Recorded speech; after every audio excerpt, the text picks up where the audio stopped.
And one of the most remarkable stories, ya ikhwan, I have heard with this regards, is a story of a woman who lives in the city of Mansoura in Egypt.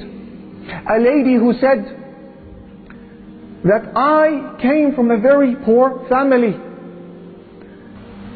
and her husband was absent for one reason or another.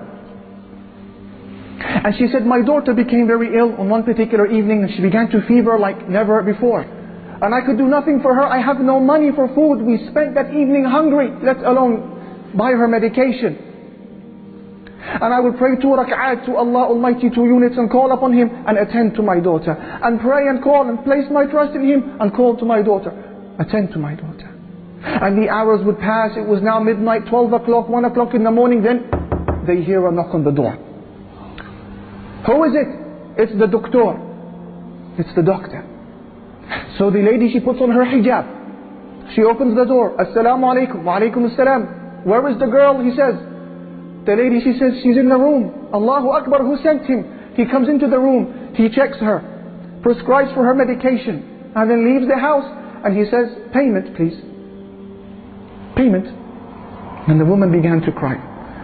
She said, doctor, I don't have anything to pay you. He said, what do you mean? How rude of you. You should be ashamed of yourself. Don't you have any shyness?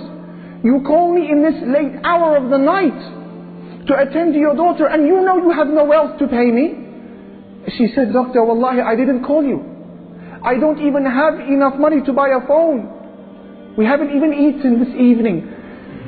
He said to her, what do you mean you didn't call me? Is this not door number such and such? She said, no, that's the door next door. The doctor, he began to weep, because he understood that this was Allah who sent him their way. He said, please, let me go back inside. What is your story? Who are you? How did this happen? And she explained the story. He understood. So he bought them food for that evening. And he went and he purchased and delivered the medication himself. And he gave her a monthly wage as well.